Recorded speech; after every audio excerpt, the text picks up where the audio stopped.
in 2001, that time actually I joined in SFI. Actually, I was part of Barasangam also. From that 2001 onwards, from my 8th standard onwards, I am here in part of politics. So in 2002, I think 2002 January, when I was in school, my 8th standard, that time there was a huge protest in Kerala.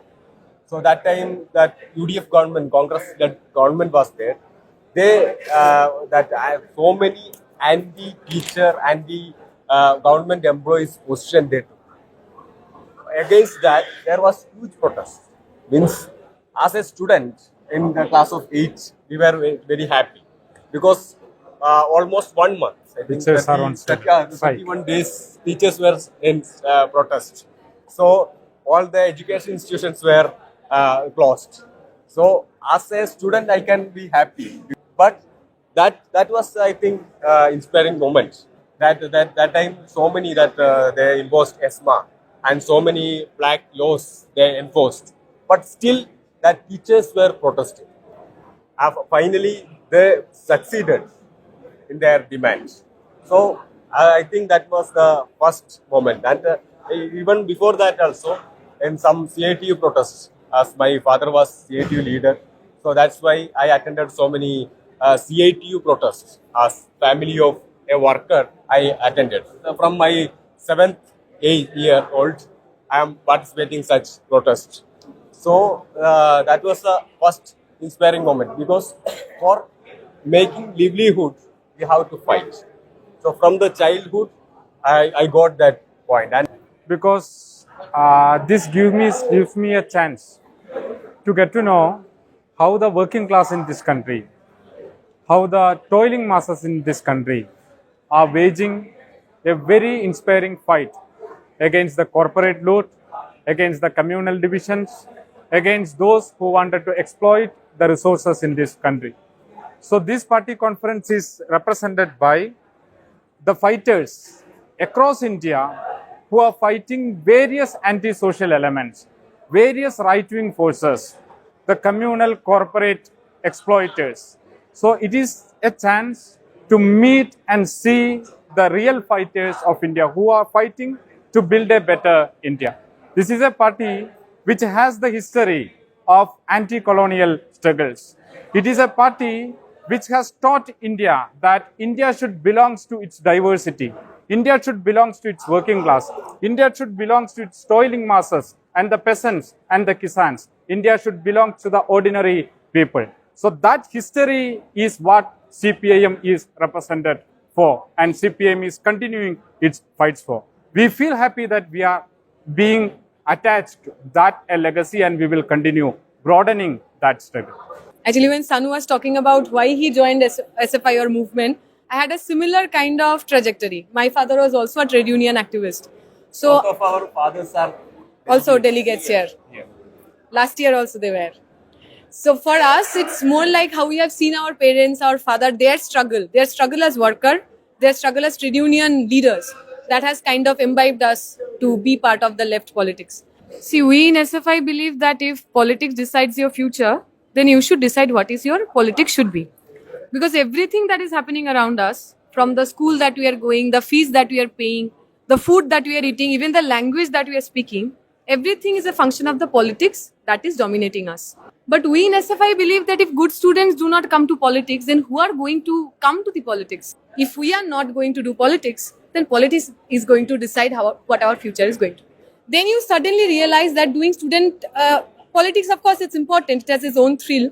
But when you're contesting a general election, might be legislative or Lok Sabha election, the kind of expectation that people have from you. So both of us have lost, but the number of people, say 1 lakh, 2 lakh, 3 lakh, whatever, for both of us different numbers, people who thought that we are capable of leading them, people who thought we are capable of being their representative, people who thought that we are the solution of their unemployment, of their children not getting education, women who have been raped, gendered violence, everything that we see today. The fact that so much faith was kept on our shoulder, that I think kind of mature us, that make us more responsible, more accountable towards the movement and for the people. Young generation ஆடிய சப்போர்ட்டுக்கு CPM கொடுக்குற பாதுகாப்பு ரொம்ப വലുതാണ്. The youth has a character. Means youth is not just about age. Youth is also about a condition of rebellion, of struggles, of a mentality to face the challenges, to go for adventures. That is what youth actually represents for, right? If Communist Party, which wanted to change the society and build a new society based on the principles of equality, justice, if that doesn't attract to the youth, what will attract the youth? So youth, it's a natural link between the youth and the idea of revolution. Revolutions are led by youth across the world, not only some places. Everywhere you see, be it in Russia or in Cuba or in China, all those who led the revolution were those in their younger period, younger time, who believed that there will be a new world, a new society. In India also, the Communist Party was built by a group of youngsters.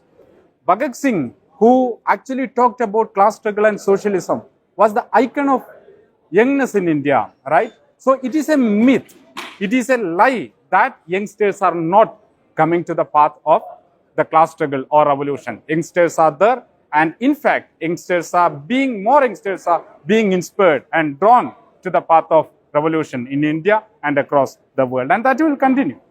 That ideology may be different because that they are also politically motivated. That may be regressive politics. That's there. That means they are not political. They are active. On which side is the question? Yeah, that's the question. When campus election is happening, that students are participating in that. In so many places, SFI is winning. So still, the students from campuses, they are with this progressive politics. That is, you can see in different parts of the country. But apart from that, we have to mobilize them for a larger politics. That is our duty also. So students are political, youngsters are political, there is no doubt. We had a slogan that join SFI, be a complete student. What does it mean? That you become a complete student, not only by attending the classes, sitting inside the classrooms and learning the textbooks, but while being part of the collective activities, from just a person who is reading the textbooks to a person who is learning about multiple things and who is also trying to apply what you have learned. This is what makes a student a complete student. While doing the organized works, politics, also socializing with other people, a student becomes a complete student who is able to apply to the society what he has learned. That is why Nelson Mandela told, education is the most powerful weapon which you can use to change the world. It's also whatever you're learning while organizing, that we are implementing on whatever we are producing academically. So I think for a lot of us, whatever we write, it's not only what we have read, but also what we have learned throughout the process of meeting people, taking part in agitation, getting beaten up with comrades, going to jail together. It's all those collective experiences that somehow also, construct the academic self of ourself also, not only the one way around, right? Actually, this Marx's famous quote, no, the philosophers has only interpreted the world. The point, however, the point is to change it. But even to have a proper interpretation, Comrade Vijay Prasad used to say, to make your interpretation correct, you have to try to change it. In the process of trying to change the society, you understand the society better. You see, there is a land grab in Hyderabad Central University. Who are fighting there? It is the students who are in the front. There was a research scholar who is also a CC member of SFI, was suspended from Tata Institute of Social Sciences for 2 years. The crime was he spoke, he questioned the power, he stood for secularism. There are comrades, the comrades, young comrades were suspended from Ambedkar University in Delhi, Jamia Millia University, and different campuses across, who are fighting wherever the elections, democratic elections are taking place in India. Different campuses from JNU, Delhi University, AUD, Hyderabad Central University, Pondicherry University, wherever, limited campuses, you see the students are choosing the path of secularism. Students are choosing the path of progressive politics. The ruling class in India do not want the youngsters to take up the struggle and speak politics. But defying that, our experiences is across India, students and youngsters. Look at the struggle waged by the IT workers union in Bangalore, Karnataka, which is a model and inspiration for the working class across the world, not only in India. It's a struggle, which is a struggle which has the international manner. The struggle of Samsung workers, huge number of youngsters are there. So all these struggles tells us that youngsters are there in politics, ready to get organized. Our challenge, as Comrade Sanu said, is to organize, to ensure that the struggle continues. Yeah, this year is 50 year of that Vietnam protest. Yeah, So in 1970s, the victory. victory year of 50 year of that 50 year is crossing. So from 70s, that time across the world, in US, in different campuses, that protests were there. In India, mainly SFI took that campaign, and across the different other students' organization was also part of that. Mass movements were part of that, and we are continuously talking for standing for Palestine. Yesterday, we stood with Palestine. Today, we are standing with Palestine. Tomorrow also, we will stand with Palestine. That is our politics.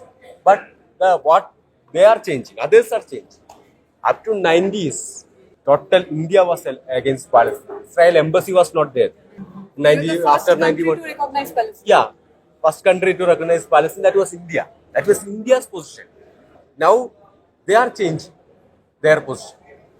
They are changing the position, but we are standing with humanity, with the people who are suffering. That may be in Palestine, that fight of Cuba. For 6 decades, they are fighting against blockade, and so many other countries also in Latin America, in Africa, and wherever this imperialism, they are taking the freedom, and the imperialism, they are grabbing their natural that resources. There we will stand with that people who are suffering. That is the ideology of SFI. That is politics of left. Stand with the people who are suffering. This So- for Bangladesh also. Yeah. we did. Yes. For us, Bangladesh and Palestine are different issues. Same issue. What Sanu has said, when people are getting attacked in Bangladesh because of being Hindu, it is the same thing as people in Palestine being killed. So we do not, differentiate. There are some people who are not going to talk about Palestine, but going to talk about Bangladesh. And there is other section who are going to do the vice versa. For SFI, Vietnam, Palestine, Bangladesh, America, everywhere where people are oppressed, where people are getting attacked, where people's rights are being taken, we are on the streets for them. The Pablo Neruda, the Chilean revolutionary poet, has written to my political party a poem. There he starts saying that you have given me fraternity towards the people of unknown world. So the moment you become a communist, a revolutionary, you cross your caste, religious, any sectarian boundaries, and you make anyone in the world who are oppressed your comrade, and you are able to express your solidarity with anyone in the world. You have given me fraternity towards the people of unknown world. We become internationalists.